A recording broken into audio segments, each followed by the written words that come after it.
Olá, família brasileira! É com muito amor que a gente começa mais um programa Família em Foco de hoje, feito com muito carinho pra vocês. Olá, família brasileira! Tudo bom, Suzy? Tava morrendo de saudade de você. Eu também tava morrendo de saudade de você, viu, Tudo Suzy? jóia, Suzy? Tudo, Marcinho. Que bom que você também veio. Que bom. Eu tava com tanta saudade desse meu amigo aqui, Suzy, Ai, você que tava. aí eu vim no programa que vai ter 2 Marcinhos. 2 Marcinhos? É! Mas escuta, você falou da surpresa. Não falei pode. não, eu só falei que são 2 Marcinhos. Mas não pode. Sabe, tem o nosso Marcinho aqui, que veio justamente pra fazer graça, pra fazer uma alegria. E tem o outro Márcio, que veio pra nos agregar conhecimento. Doutor Márcio. Doutor Márcio. Exatamente. Quando eu crescer, eu também vou ser doutor Márcio. Isso. Mas olha só, Suzy. Diga. O nosso Marcinho aqui também vai agregar conhecimento. Ah, vai É agregar verdade, Suzy. como? Eu preparei um pensamento pra você. Olha, ótimo. Qual é o nosso pensamento pra esta semana? É bem assim, ó. A felicidade humana geralmente não se consegue com grandes golpes de É sorte, verdade. que poucas vezes acontecem, mas com pequenas coisas que acontecem todos os dias. Nossa, mas que lindo. legal, hein? De quem é esse pensamento? É do Benjamin Franklin. Olha, grande Quem? inventor. Benjamin Franklin. Exatamente, esse O que ele grande fez? inventor que, nossa, criou coisas maravilhosas para nossa sociedade e falou de uma coisa que é muito importante, porque realmente está nas pequenas coisas a grande mudança da nossa vida. E é sobre isso que a gente vai falar no programa de hoje, sabia? Sobre pequenas coisas? Sim, pequenas coisas que você pode fazer no dia a dia para evitar que mais cedo ou mais tarde apareçam certas doenças, como, por exemplo, as varizes. Minha avó tem isso. É Tem? Minha avó tem muitas varizes. Agora Muito você legal, sabia? Marcinho, ó, a gente não precisa participar desse programa, porque verdade. variz não é pra gente, né? É, Lógico, vem como cá. Claro que sim. Ué. Tanto para os meninos como para as meninas. E também nós temos aí uma questão muito importante. A gente só fala de varizes, imagina, como vocês falaram, de pessoas, digamos, de uma melhor idade, adultas. Mas também tem varizes em crianças e adolescentes. É mesmo? Sim. Em crianças e adolescentes? Exato, é Puxa sobre vida. isso que nós vamos falar. Porque varizes tem um fator determinante, que é a predisposição e o histórico familiar. O histórico? Sim, Ah, é mesmo? sem dúvida nenhuma. Puxa vida. E aí Quer dizer que se a minha família tirou notas baixas quando era criança, eu tenho problema de varizes? Não, querido. Ué, não não é é histórico esse escolar? histórico, não. Não? Estamos falando todo o histórico de vida. E até porque hoje, na vida moderna, a gente tem certos hábitos que são muito comuns, que entram na lista das rotinas condenáveis pelos angiologistas. E fazem Por quem? Angiologistas. Ah, eu sei quem é. Quem é? É quem cuida dos anjos. Não, meu querido, Ah, não, peraí. Logista é estudo. É quem estuda anjo. Não, meu querido. Não? Na verdade, é um anjo que nos ajuda a manter a nossa saúde, de todas as nossas varizes, as nossas veias. Das suas varizes? Nas minhas, as Você nossas, tem varize? a de todos.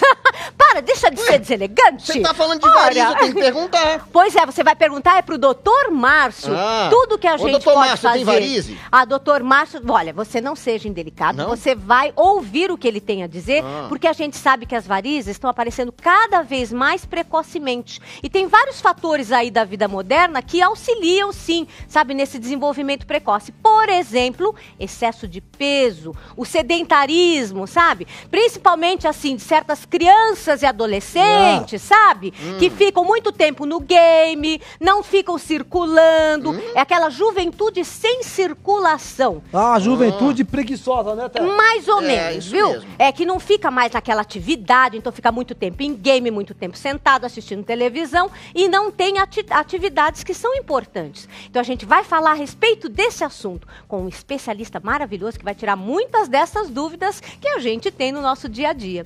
Agora, no quadro Faça Junto de hoje, meninos, O quê, vocês Suzy? vão aprender muitas coisas. É mesmo? Muitas. Vocês sabem o que é Muitas quantas? solidariedade? Peraí. Ah. Muitas quantas? Muitas é assim, 1, 2, 3, 4? Não, muitas, infinitas. São Infinitas? valores, são princípios. Vocês praticam a solidariedade? Eu pratico, Suzy. É mesmo? Como? Ó, todo final de semana, Sim. eu vou no orfanato perto de casa, né? Muito bem, E tem bastante Marcinho. criança lá, daí tem um momento de leitura. E eu pego meu livrinho de história e fico lendo historinha pros menininhos lá, eles gostam muito, Suzy. Marcinho, eu tenho muito orgulho de você.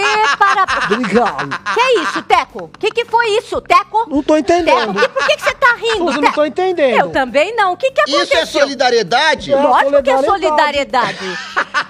Teco, ele está doando o tempo dele, o carinho dele, lendo para muitas crianças. E não cobro nada por isso. Exatamente, é voluntário, sim. Doando nada, Suzy. O quê? É a mãe dele que não aguenta ficar com ele durante o final de semana e desova ele lá. Marcinho, quer dizer, Teco, para com É isso. verdade. Não, Eu, senhor. hein? Olha, Marcinho, não ouça o que o Teco está falando. Sua mãe tem muito orgulho de você, como tem todos mesmo. nós, que realmente tem esse ato de voluntariado e vai até lá fazer a alegria de muitas crianças. E é isso que a gente vai ver na reportagem de hoje com o Dr. Miojo. Ele vai mostrar pra gente o quanto é importante nós sermos solidários e como esta prática faz uma diferença enorme quando se trata de olhar para o próximo, como nos faz bem. Bom, vocês vão aprender muitas coisas agora, tá? Ótimo. Chamem lá a mãe para prestar atenção, que a gente vai falar sobre varizes. Peraí que eu vou descer aqui, que eu vou aí olhar suas varizes. Não, senhor, pode voltar pra cá, mocinho. Venha pra cá. Ah. Teco, você tem que ficar aqui sentadinho, prestando atenção no que você vai aprender no programa de hoje. Você, Marcinho, até de uma maneira até solidária, ensinar a muitas pessoas legal, como é que a Suzy. gente pode prevenir essa questão das varizes em crianças e adolescentes. Porque a gente sabe que o ritmo de vida contemporâneo e também, lógico, os fatores hereditários, eles influenciam diretamente no surgimento de varizes. Vocês sabem que é uma doença? A doença das veias, na verdade, atinge cerca de 35% dos adultos brasileiros. Mas a maioria apresenta o problema antes dos 30 anos. Ou seja, é cada vez mais comum o aparecimento em crianças e adolescentes. Isso não fica muito nítido porque as pessoas só começam a se tratar quando surgem os principais sintomas que são incômodos, né? Aquelas dores e também, né, aquela preocupação estética. O nosso repórter Leandro Barbosa, ele foi às ruas para saber se as pessoas sabem deste problema. Varizes em crianças e adolescentes. Vamos ver o que o nosso povo fala. Você sabia que é possível hoje já crianças e adolescentes terem varizes? Não sabia. Não conhecia ainda? Não conhecia essa informação. Olha, se acaso uma criança ou um adolescente desenvolveu uma varizes, o que você acha que acontece? Você acha que o tratamento seria parecido com o do adulto? Seria muito difícil para eles? O que você acha? Seria complicado, né? Porque tem que fazer um certo repouso, ter limitação de peso, tudo, e criança não para, né? Eu tenho 3, eu sei o que é isso. É bicicleta, é bola, é tudo, né? Então seria mais complicado, sim. Olha, porque pelo que eu sei, o tratamento de varize também ele tem causa genética, né? Não é só fatores, né? Mas do tratamento, o que eu sei é cirúrgico, hoje em dia tem aquela espuma. Nada é uma coisa muito agradável, né? São tratamentos mais invasivos. Não sei se criança e adolescente gostaria. Adulto já não gosta, imagina criança e adolescente, né? E com relação também à autoestima, sobretudo das adolescentes, né? Uma menina de repente de 12, 13, 14 anos já com a perna cheia de varizes. Como fica isso na cabeça do adolescente? Já é cheio de cisma, né? Não é só a das varizes, né? O peso, o cabelo, tudo. Mais uma coisa para acrescentar, né? Em relação à autoestima, já atrapalha também, né? Não é agradável, né? Porque a vaidade nessa fase é muito grande, né? Então a autoestima ficaria bem comprometida, né? A autoestima e a saúde, não é? Porque os efeitos podem passar para o resto da vida. Então, para nos responder sobre varizes em crianças e adolescentes, eu recebo o angiologista e cirurgião vascular, o Dr. Márcio Steinbruck. Muito obrigada por ter vindo, Dr. Márcio. Para mim que é um prazer poder esclarecer todas essas dúvidas. Nossa, muitas, viu? E a gente vai começar porque a gente fala muito assim de adultos com varizes. Mas então eu pergunto, primeiro, o que são varizes? E segundo, se é possível mesmo crianças e adolescentes apresentarem este problema? É muito importante o esclarecimento do que são as varizes, né? Porque todo mundo faz uma ideia, são aquelas coisas horríveis que aparecem na perna, ou tem vergonha, ou ligam só com problemas estéticos. Na verdade, varizes, elas são na verdade uma doença. Uma doença. Mas vamos entender o que são varizes. Bom, nós temos no nosso organismo 2 tipos de circulação. Uma circulação que leva o sangue arterial, quando o coração bombeia, ele vai pelas artérias e leva um sangue rico em oxigênio e nutriente, que vai alimentar todas as nossas células. Então, ele circula pelo organismo. Por isso chama circulação. Esse sangue arterial, ele é de uma forma bombeado de centrífugo, ele vai para a periferia do organismo. Certo. Porém, precisa ter uma circulação de retorno. E esse retorno é dado justamente pelas veias. Ou seja, nós temos uma circulação centrípeta, vai trazer aquele sangue usado. Eu costumo fazer uma analogia à nossa casa. Sim. Quando se vai ao banheiro e se abre a torneira para lavar a mão, aquela água que vem da torneira, que sai limpinha, tratadinha, é o sangue arterial.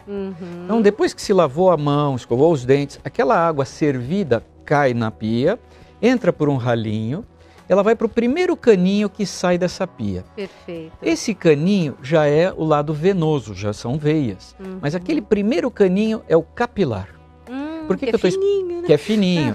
Por que eu estou explicando isso? Justamente pelo aparecimento dos temidos vasinhos. Certo. Estão muito ligados às varizes. Muito bem, aquele caninho sai da pia, vai para a parede e entra num cano maior. Aquele cano que está dentro da parede, que é um pouco maior, já é uma veia. Então existe uma diferença muito grande entre veia e capilar. Certo. Muito bem. Para que se possa entender agora a formação das varizes, o que são as varizes? As varizes são a dilatação dessas veias. Ok. Se a gente levar em consideração que a circulação venosa, o esgoto, vamos dizer assim, do sangue na nossa perna, ele tem que subir contra a gravidade, então nós temos a gravidade empurrando o sangue para baixo, ele faz uma pressão para os lados que começa a empurrar a parede das veias. Perfeito. Aí entra a predisposição genética. Então, se houver uma predisposição genética, haverá um enfraquecimento dessa veia e com esse aumento de pressão, ela vai arrebentar o elástico. Perfeito. E vai se dilatar. No que uma veia se dilatou, ela já é uma veia doente. Naquele primeiro momento, né, quando arrebenta o elástico de uma calça, naquele primeiro momento ela ainda não cai, mas a gente já sente que ela está mais fraca.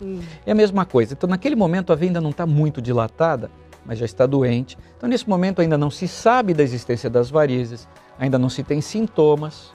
E o que acontece? Quando uma veia se dilata, dentro dela existem válvulas que se abrem e se fecham para que o sangue possa subir e a gravidade não empurre para baixo.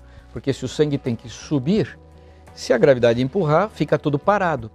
Então nós temos um mecanismo de bombeamento que é feito pela panturrilha, batata da perna, conforme a gente anda, ele espreme as veias empurrando o sangue para cima e essas válvulas. Sim. Muito bem, agora vocês já vão entender onde eu quero chegar. No que dilatou a veia, essas válvulas se afastam e o sangue começa a subir e descer. Então ele fica parado. Então uma veia dilatada não transporta sangue, ele fica parado. E um indivíduo sedentário, ou seja, as crianças que hoje ficam no videogame o tempo todo, e é computador, é Facebook, é isso, aquilo, outro, fica sentadinha com o pezinho pendurado, ou seja, a gravidade empurrando o sangue para baixo e não há um desenvolvimento muscular. Com isso, há uma dificuldade desse bombeamento. O aumento da pressão nessas veias fará com que elas se dilatem e virem varizes. Um dos fatores que acelera esse aparecimento é o hormônio feminino. Por isso que você comentou lá com os meninos. Sim. Que eles achavam que era mais em mulher do que em homem. Na verdade, o hormônio feminino é um hormônio vasodilatador. Então ele facilita as varizes. Muito bem, é que eu ia falar, porque este hormônio tem tanto em meninos como em meninas, não é verdade? Porque quando se fala em hormônio feminino, todo mundo imagina que é só das mulheres. Não é não, todos nós temos, independente do sexo. Olha quantas coisas nós estamos aprendendo e teremos muitas outras explicações e também falaremos um pouco sobre o tratamento e o diagnóstico. A gente vai rapidinho para o intervalo, nós voltamos já já com mais dicas de como você pode agir quando existe essa predisposição genética para a questão das varizes. Até já!